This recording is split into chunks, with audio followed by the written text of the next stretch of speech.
Olá, sejam bem-vindos a mais um episódio do M&A Expert. Meu nome é Leonardo Grisotto, eu sou sócio da Zaxo M&A Partners e hoje vamos conversar com o Jefferson Nezelo. Embora muito jovem, esse cara tem uma experiência muito grande na gestão de negócios, na condução de mandatos de M&A. Ele já atuou em projetos como Sascar, Bematec, é sócio de outras empresas, além de ser mentor de startups e recentemente fundou a Zaxo M&A Partners junto comigo e com o Alexandre Nunes, que inclusive a gente já entrevistou aqui no canal. Fique ligado nessa super entrevista com o Jefferson.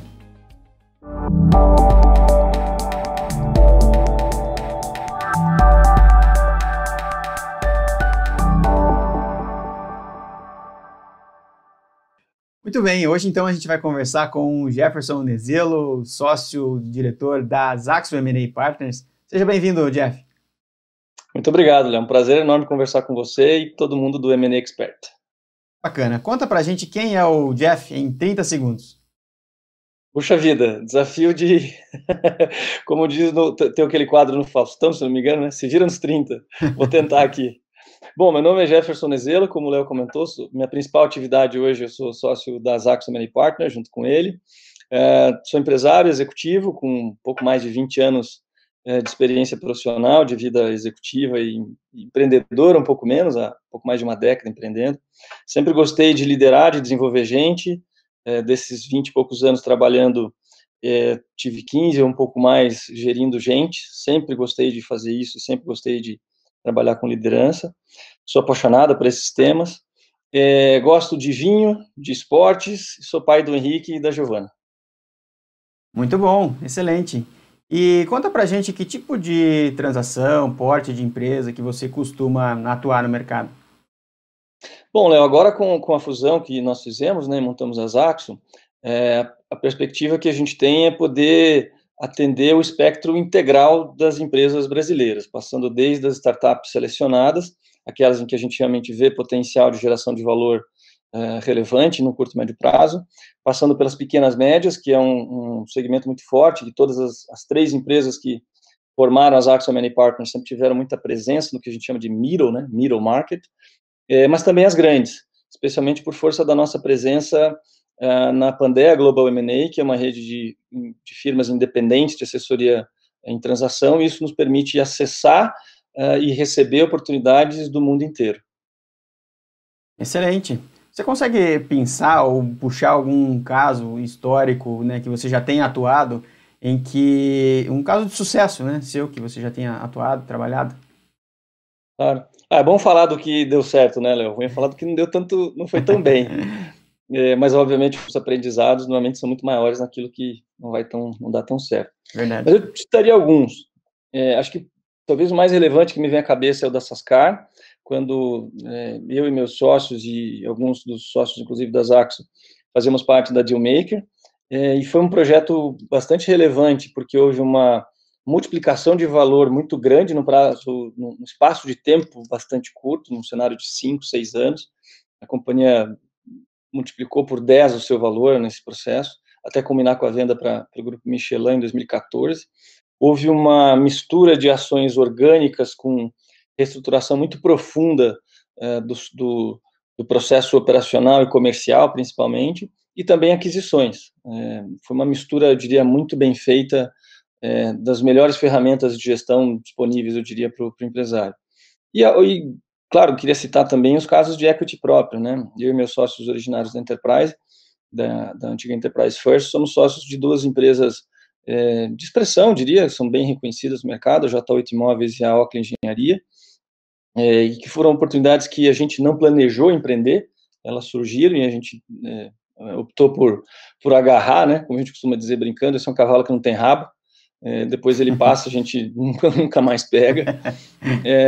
E talvez uma lição, né, se pudesse chamar assim, em relação a esses processos dos quais participei, eu acho que é tentar construir e manter um bom alinhamento entre os sócios. Acho que isso é mandatório para qualquer negócio. Primeiro, que ninguém faz nada sozinho, né? Segundo, que os self-made men, né, ou self-made women, não importa, estão cada vez mais raros, né? Cada vez mais difícil de achar aquele empresário que cresceu do zero sozinho e fez todo o seu império. E essa questão do alinhamento se perpetua, na minha opinião, ou se verifica, principalmente na questão da definição de expectativas. e, naturalmente, na atribuição de papéis e responsabilidades. Nós, de modo geral, posso dizer, acho que você se inclui na mesma geração, nós todos, eu acredito que a gente veio de uma geração muito fazedora, né? Com talvez exemplos de empreendimento, de empreender dentro de casa. E às vezes a gente sai meio batendo cabeça, né? Querendo sair fazer tudo. Um quer fazer, o outro também, sem planejar, sem alinhar, sem criar, sem definir expectativa, eu acho que pode dar muito errado. Pelo menos essa é talvez um dos pontos que eu sempre me preocupo, tenho me preocupado cada vez mais, porque também já errei nisso. Muito bom. Não, realmente, esses pontos são muito importantes nesse sentido, né? Do lado oposto, você tem algum caso, já passou por alguma situação que não tenha dado certo, algum deal que não foi para frente, não fechou? Como que foi? Bom, como eu falei antes, é bom falar do que deu certo, né? O que às vezes não dá tão certo, a gente joga para debaixo do tapete, né? O ser humano é assim.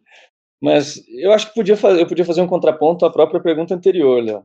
Houve sim um caso em que houve inabilidade de fazer uma boa gestão entre os sócios, justamente esse alinhamento de expectativa que eu falei antes, atribuição de papel e responsabilidade.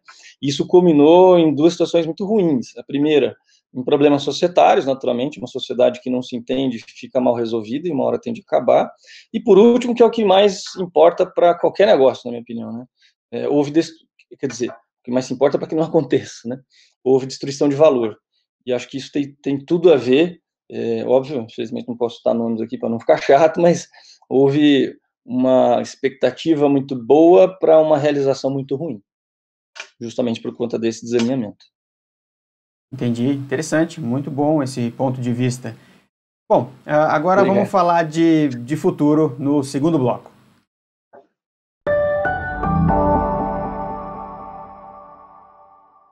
Muito bem, a ideia nesse segundo bloco é a gente olhar para o futuro e ver as perspectivas do ponto de vista seu, né? Pensando no empresário, que recomendações você daria para os empresários neste momento em que a gente está vivendo no Brasil e do mundo, bastante crítico, não só em termos de saúde, como também de economia e de política? O que você diria para os empresários? Bom, Léo, como advisor, você sabe bem disso, a gente gosta de dar pitaco, né? Sim. Mas é difícil, tem muita coisa, obviamente, né?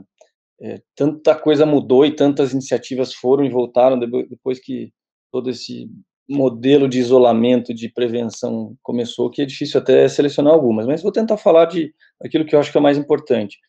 É meio obrigatório repensar o próprio negócio, né?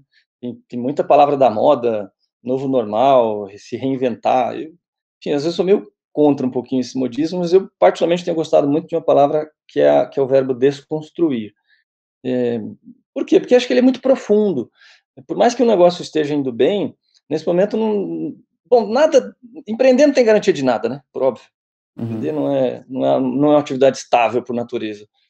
Mas eu acho que agora a necessidade de se desconstruir e questionar o próprio negócio, o próprio modus operandi da pessoa, o modo de pensar, de enxergar, de fazer, é obrigatório, porque se conseguiu ir bem até agora, ou se adaptou, ou porque já estava adaptado, ou porque já tinha feito a lição de casa, não importa, isso não é nenhuma garantia de que vai continuar daqui para frente. Já não era antes, né, obviamente, mas agora é muito mais difícil, porque tudo está muito volátil, de modo geral.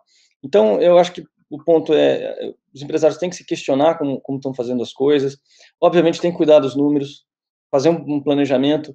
É difícil planejar agora? Pô, horrível, complicado, mas pelo menos um planejamento de curto prazo, fazer um planejamento de caixa de 1, 2, 3 meses, 6 meses, se puder, especialmente caixa, né? E acho que mais 2 ou 3 pontos, talvez um deles, o mais relevante, é tentar vender o que o mercado está comprando. Isso também nunca foi tão verdadeiro, na minha opinião. Já era, né? Mas antes, talvez as deficiências ficavam ocultas por um mercado talvez mais comprador, ou um momento econômico no Brasil, enfim, não vem passando grandes momentos econômicos há um bom tempo, mas o mundo vem, de modo geral, né? Então, às vezes, as ineficiências, elas ficavam meio escondidas. Agora, elas estão como ferida exposta. E se não arrumar, vão cair. E quem não se adapta, a gente está vendo muito claramente isso, né? Quem não se adapta ou não desconstrói, como você falou, aquele modelo anterior que não tinha essa aderência, acaba fechando, encerrando as atividades ou se dando muito mal, né?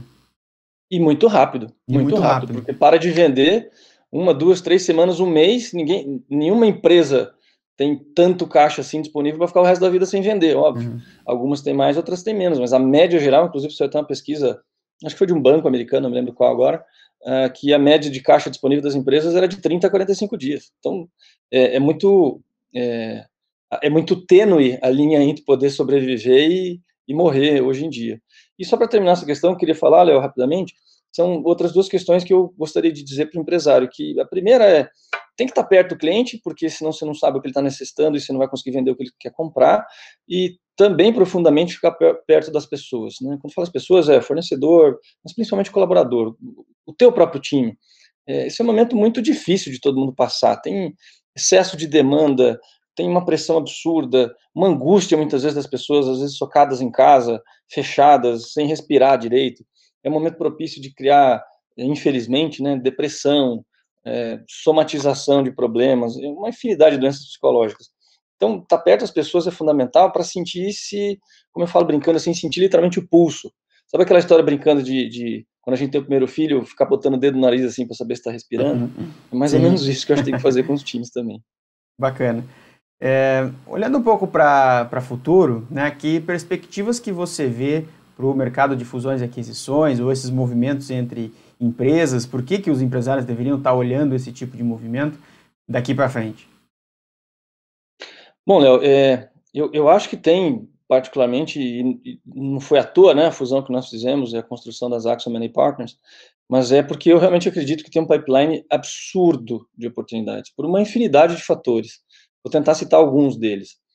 Acho que o primeiro e mais relevante é que o Brasil tende a se tornar um país de taxa de juros estável, né, especialmente estável em baixo patamar. Isso já vem acontecendo, a gente pode não estar vivendo um momento econômico brilhante, mas as taxas de juros básicas da economia têm se mantido em um dígito, muitas vezes em queda ou em manutenção.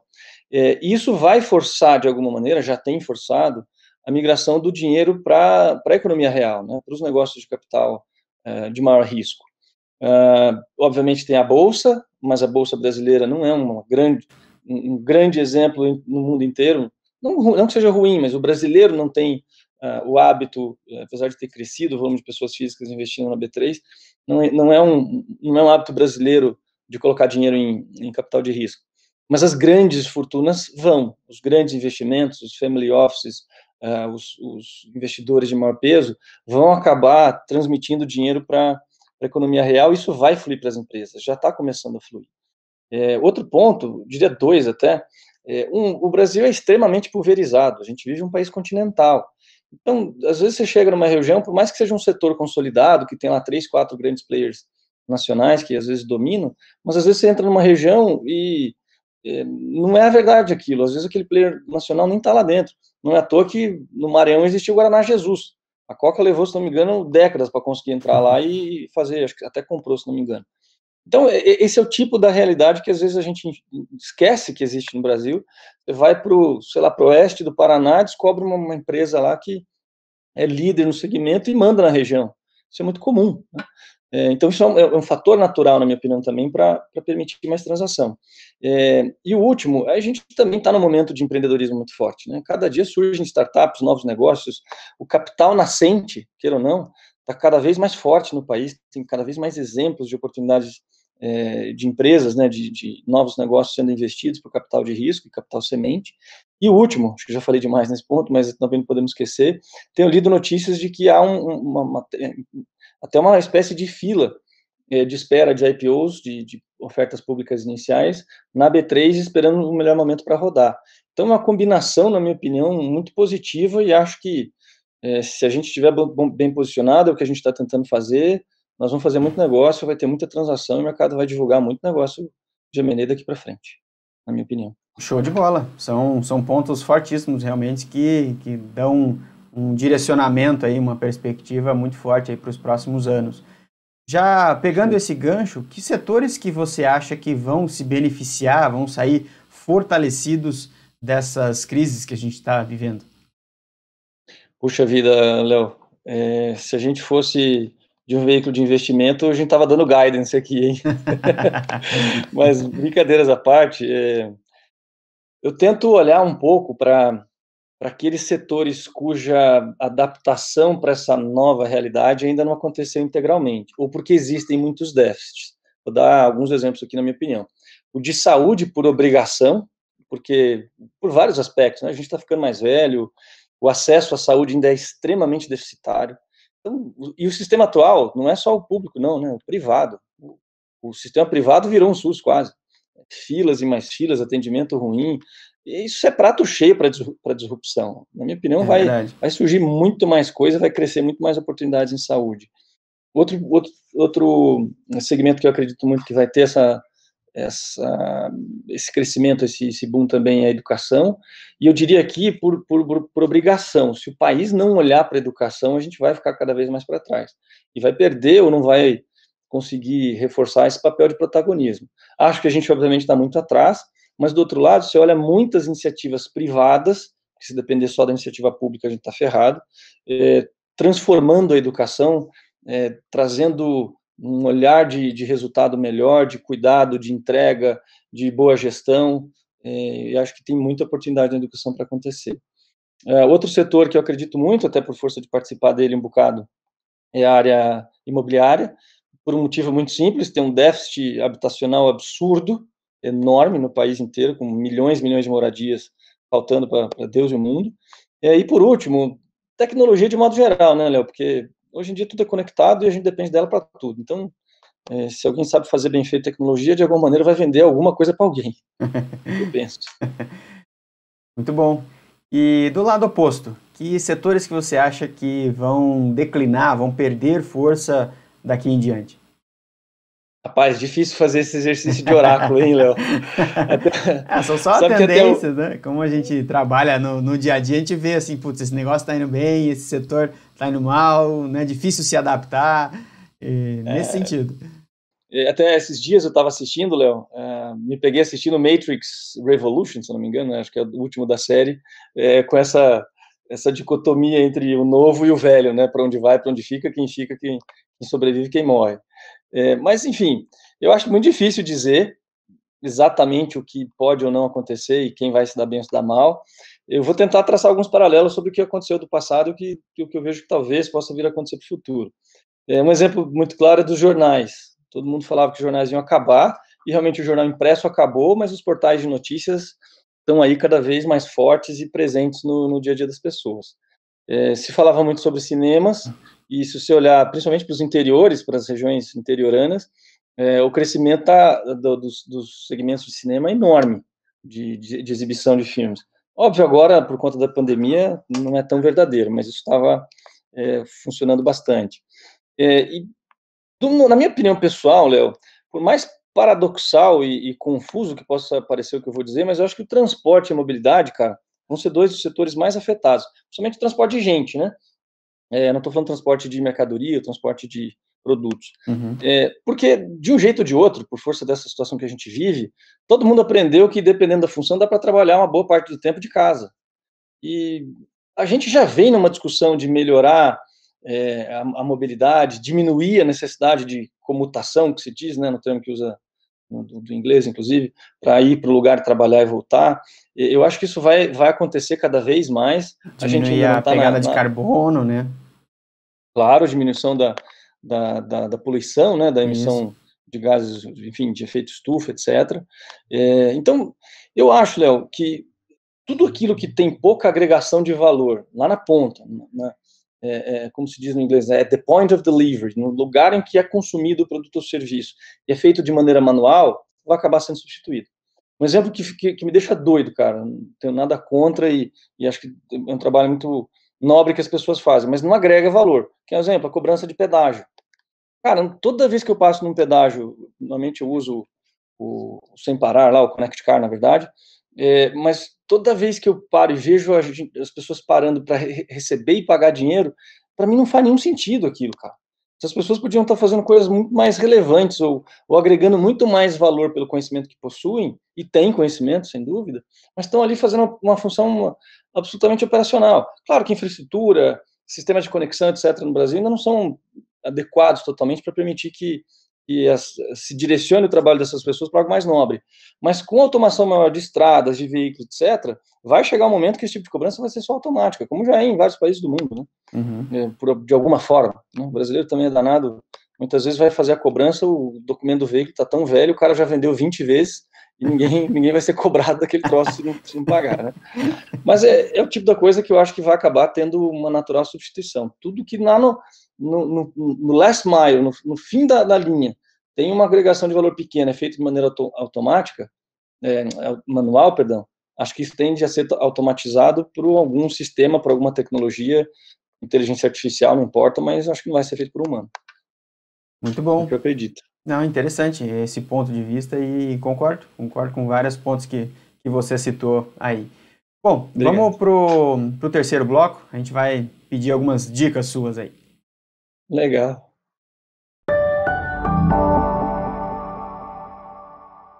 Muito bem, chegamos ao último bloco desse programa, onde a gente vai aqui pedir umas dicas, fazer um bate-bola com o Jeff. Para começar, Jeff, cita aí pra gente 1 ou 2 livros que mudaram sua vida ou que te deram uma nova perspectiva e por quê? Legal. Bom, Léo, eu acho que as leituras que me marcaram, vamos dizer assim, mais são aquelas que tiveram uma relação direta ou indireta com alguma mudança muito grande na minha vida. E eu acho que o que mais me vem à mente é o livro do Nuno Cobra, que chama A Semente da Vitória.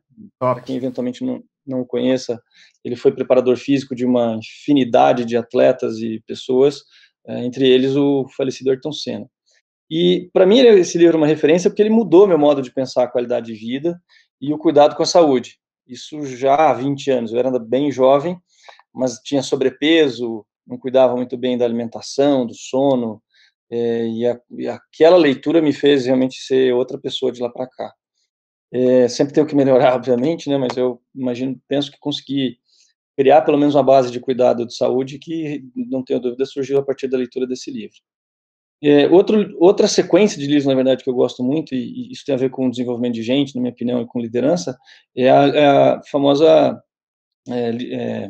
sequência de livros do James Hunter, O Monge Executivo, Como se tornar um líder servidor, etc., porque realmente me ensinou o que é preciso fazer para ser um líder melhor, para ser o que ele chama de líder servidor, efetivamente, e cuidar do que é necessidade, efetivamente, das pessoas, e não apenas o desejo.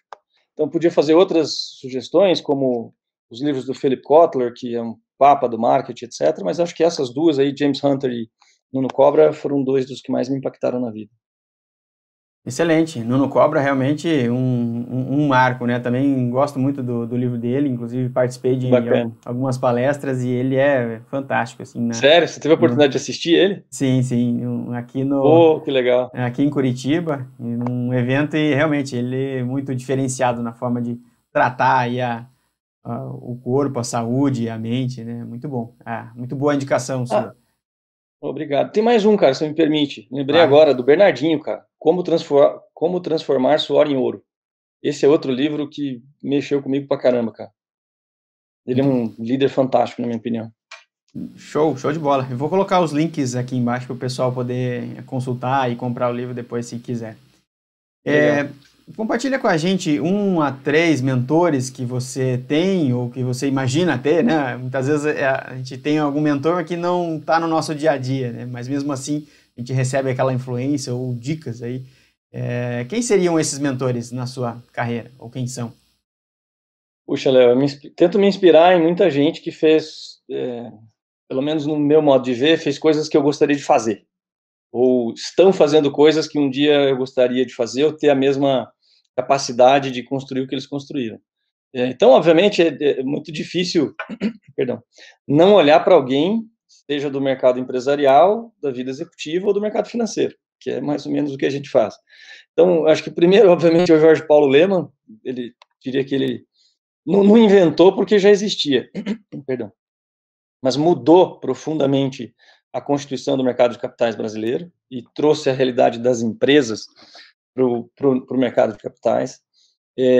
Se pudesse um dia ter tido a oportunidade de ter uma conversa com 2 caras falecidos, eu ficaria, sei lá, irradiado, não sei nem a palavra. Um é o Ayrton Senna, por óbvio, não foi à toa que eu Na verdade, eu fui ler A Semente da Vitória porque eu soube que ele tinha sido preparador físico do Ayrton. Nem conhecia o nome, obviamente, antes. Mas 2 caras falecidos que sempre me inspiraram muito, um Steve Jobs e o outro Ayrton Senna.